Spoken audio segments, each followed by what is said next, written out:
One. Hello and welcome to The Conversation. This is Shannon Taylor. I'm the Executive Director of Blacks and Jews in Conversation, and our special guest, Kennan Dandar.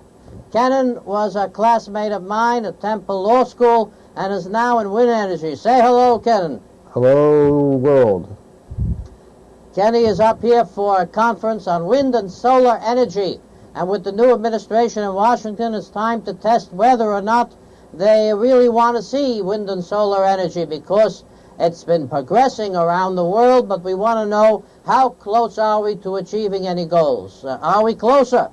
We're getting very close. The only thing that's stopping us from full production is the lack of transmission lines. Explain better. What transmission lines? We have wonderful transmission lines out of the studio. I'm talking about electric transmission lines from where the wind energy is and the solar energy in the desert. The wind energy mostly in the Middle Plains, all the way up from Texas to Oklahoma to Kansas to Colorado, Wyoming, Nebraska, the Dakotas. Wonderful wind resources. And there's no transmission lines. They're all full.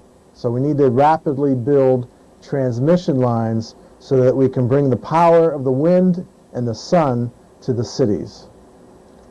Now, having graduated with me back when, I won't say when, in the Temple Law School, you were here with our fellow classmate Tom McDonough, and tell us about your company and your vintage and how many years you've been plying the trade of prospective wind energy. We started Freedom Energy in 2004. I came to Manhattan to attend my first wind financing conference. I thought I was going to meet to the Birkenstock crowd from the Mother Earth News that I used to read when I was a kid, all the hippies and yippies and whatever. And I was amazed to see all of Wall Street at this finance seminar, the Goldman Sachs companies, the pension plans, the big insurance companies. And so I was very impressed with the crowd, and we started our first project a few months later. It's now been 5 years, and we're in several states with large wind projects. These are projects that are big enough to power anywhere between 35,000 homes and 350,000 homes. And how has the education you received at Temple helped? Well, Temple University prepared me as a lawyer, and for the first, I've been a lawyer now, a trial lawyer, for 30 years. That's a long time. And in the process, I represented all people from all walks of life, from the businesses to the individual that has suffered a great loss, to the individual who has a business dispute, to the company that needs to make sure their contracts are written correctly, to the families who are going through perhaps probate litigation. And now I'm into wind and solar renewable energy, and it's a wonderful opportunity not only for my company, but for the entire world to get off this foreign fuel of the fossil fuels that pollute. Has the administration of Barack Obama made a difference? Barack Obama's administration continues the wind energy program set up by the prior administration, George Bush. And George Bush, of course, was governor of Texas, responsible for massive influx of wind farms in Texas. California has a lot of wind farms, but the Barack Obama administration has continued that effort and has actually increased that effort with the Department of Energy loan programs, which recently have been gone through the first stage of approval, and that should help the wind and solar energy tremendously. Right now there is an investment tax credit of 30% for wind and solar, and what that means is if you build a project that costs, say, $200 million, and my projects cost $200 million and up, but if you build a project for $200 million, there's a 30% tax credit. That's $60 million cash up front as soon as that project starts making electricity. And so that should get the investment world excited about wind and solar energy. Let's translate this to my world. and we run an organization, Blacks and Jews in Conversation, Inc., not for profit, and I want to do a project that's going to cost X dollars. Do they have a plan that gives us seed money, or do we have to actually do the project, get it started, expend the money, and then wait for funds? Just like in any business proposition, you have to have skin in the game, all right? You're going to have to get some money together to start your project, and then you're going to have to get investors who are interested in your project so they know that you know what you're doing. That's number one. And it takes a lot of work to get investors involved in projects involving renewable energy. There are risks. There are people who don't like to look at turbines, which is a ridiculous thing to do in this day and age. But I think the turbines are beautiful. They're majestic towers. They turn with the invisible wind. They don't pollute. Some people think they make the ground shake. I've stood right next to a General Electric turbine, which is probably the best turbine built in the world, and they do not shake the ground. They're very quiet. And other people are afraid of turbines because they kill birds. Well, the original turbines killed birds because the towers were made like the antenna towers for radio stations, the crisscross beams, so that the birds would nest in the crisscross of the beam, and then they would take off and fly right into the turning blades. They killed a lot of birds. The new towers are enclosed, so they don't kill birds. Birds don't nest there. They do kill some birds because birds still fly into turning blades. They can't see them. But I want you to know one thing. More birds die from the electric power lines or glass skyscrapers. They fly into the glass skyscrapers, or they fly or sit on the electric power lines, and that bird kill is multiples of what a wind turbine death rate is. So there is a trade-off. Would you rather have a few dead birds, which, again, I've been at wind farms. I don't see any dead birds. But they do say that they kill birds. So you trade off the death of a few birds versus the disease that's caused by the carbon emissions from fossil fuels. Right now, I believe on New York One, there's a mayoral debate between William Thompson Jr. and the current mayor, Michael Bloomberg. And so we have stiff competition here. But do you believe that this subject, wind and solar energy, alternative energy, is a subject of that debate? Do you think that they're actually bringing it up? I'm not talking about environmentalism as a global concept. We, of course, stream live on the internet on mnn.org and 56 and 83 all over the world. But do you think that in this New York mayoral debate, wind and solar energy is likely to be brought up in New York City, or should be brought up? Well, let me tell you something. As a trial lawyer for 30 years, it's involving people who are winners and losers. There's always a winner and there's always a loser, and it's very stressful. In the renewable energy business, the reason why I like it so much, everyone is a winner. It's not political. Both the Democrats, the Republicans, the independents, whatever, support renewable energy because it's readily available and it's extremely clean. It should not involve politics at all. And no matter if you're in a windy state or a solar state, I'm from Florida. You would think Florida, the Sunshine State, would be loaded with solar farms. It's not. You would think Florida, with all the wind from the Gulf of Mexico or the Atlantic Ocean, would have wind farms. It doesn't. Florida is not a state for wind farms. However, the best wind farms will be built in the southwest United States, in the desert, where nothing is going on except lots of sunshine, and the wind, the strong wind, is in the middle states, and there's very little population in the middle states where the wind farms are to be located. And so it's the best of both worlds. Again, we're back down to transmission.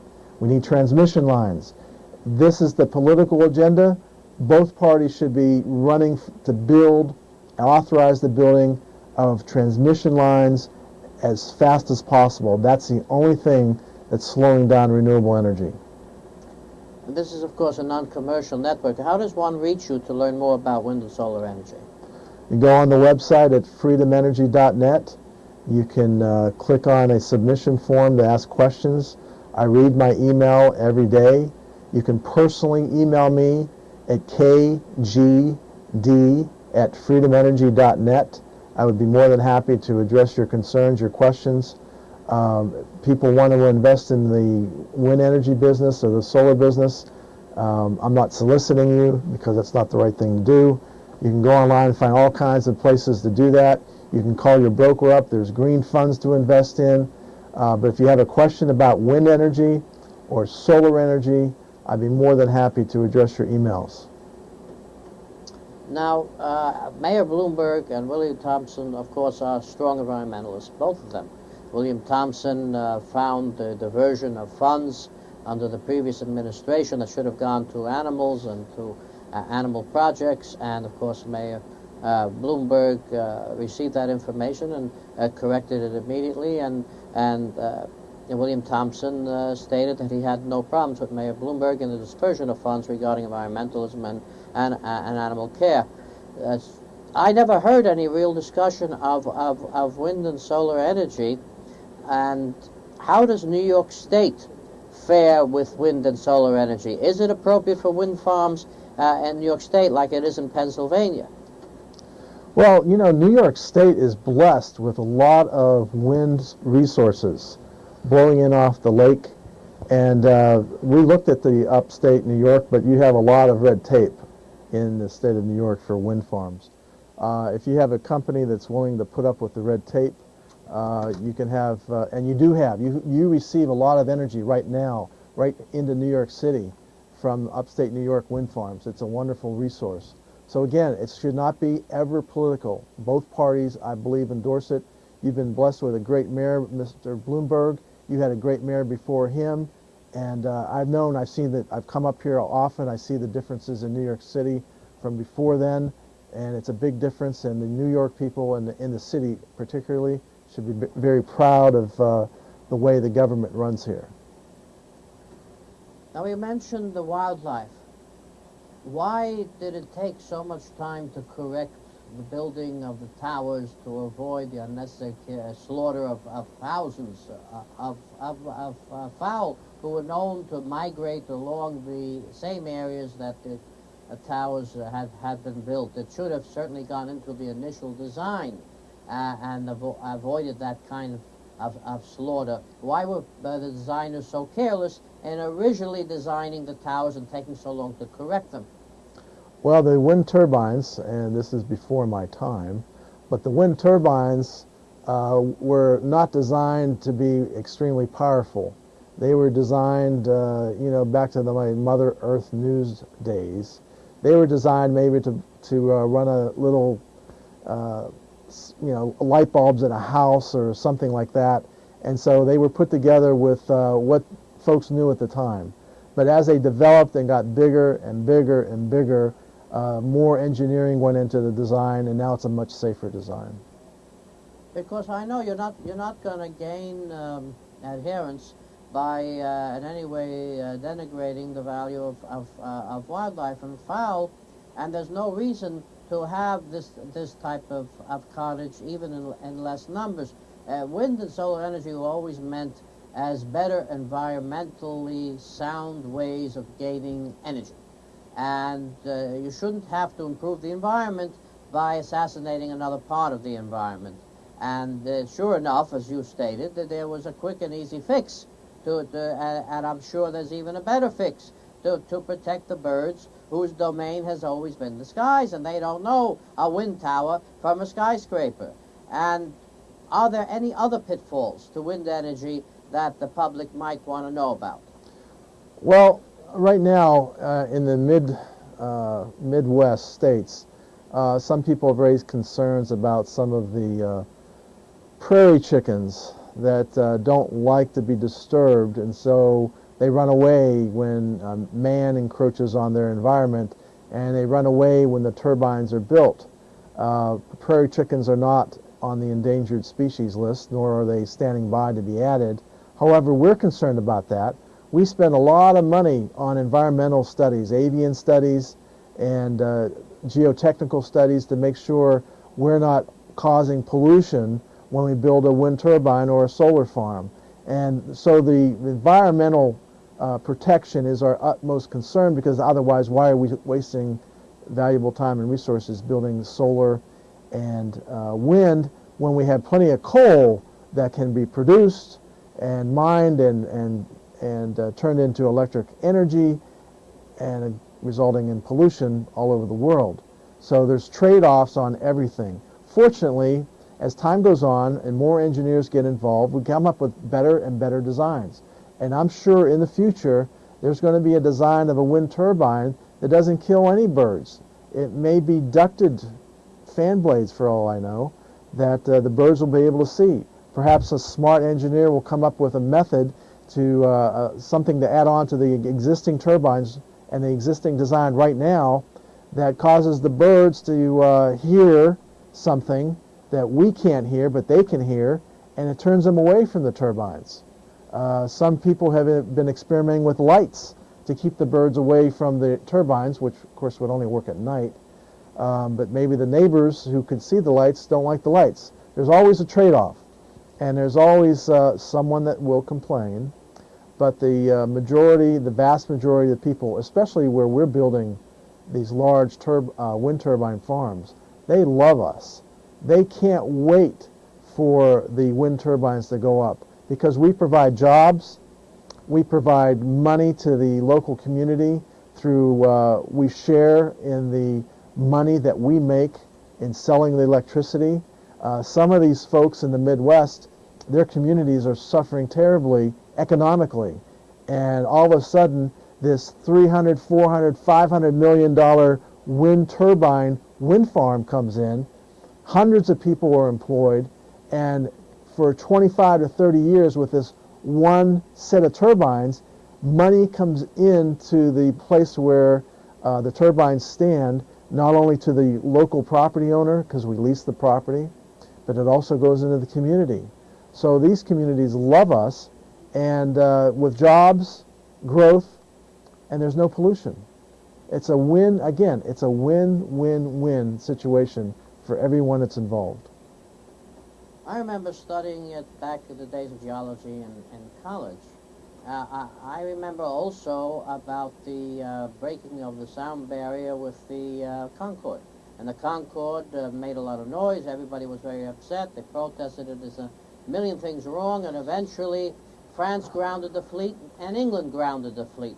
And we have no more Concorde except here in New York City by the Intrepid as a eye wonder, as something for the kids to marvel at.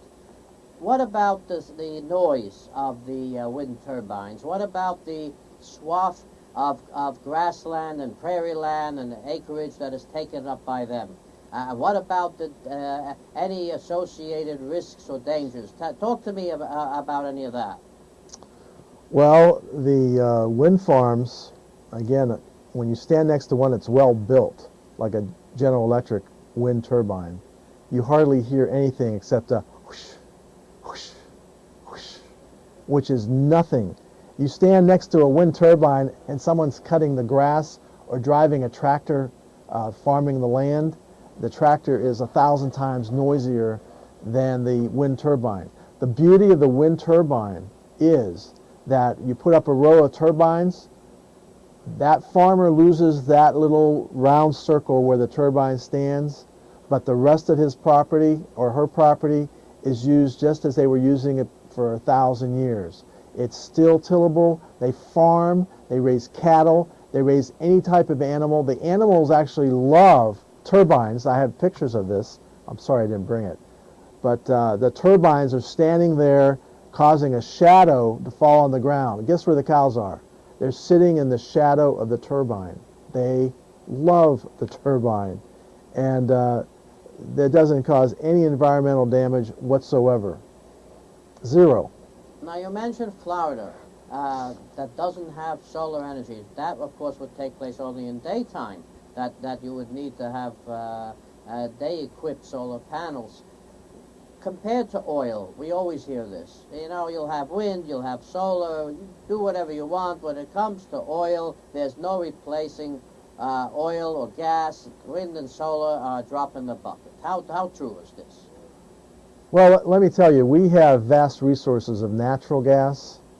Natural gas is a great alternative to oil or coal. Until they can come up with clean coal, that would be another story. But natural gas, and I'm part of the Pickens plan. I believe the Pickens plan is a great plan. Replace the gasoline in the vehicles with natural gas. It's a much cleaner burning fuel. Next to wind and solar, the most prolific, the biggest power plants that can be built would be nuclear power plants. We have come a long way since 3 Mile Island, and Shannon and I were in Philadelphia at law school when 3 Mile Island came on, and I swear to you that for 2 days after 3 Mile Island, the temperature in Philadelphia went up at least 5 to 8 degrees warmer, but I think I was the only one complaining about it, and then went back down to where it was before the 3 Mile Island disaster.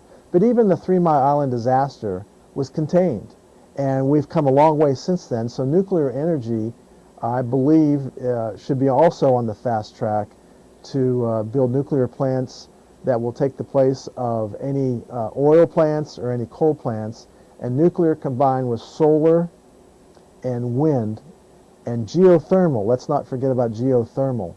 Geothermal, we should have hundreds of geothermal power plants in the United States. We have great resources for geothermal. You send a pipe down a few thousand feet below the surface, and down underneath the surface is the magma, which is extremely hot, and it heats up the water that you would pump down, brings that water back up as steam, just like with the solar plants and the nuclear power plants. It's steam engines.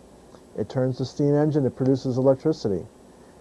We just need a fast track. Again, it all goes back to the capacity of our transmission lines.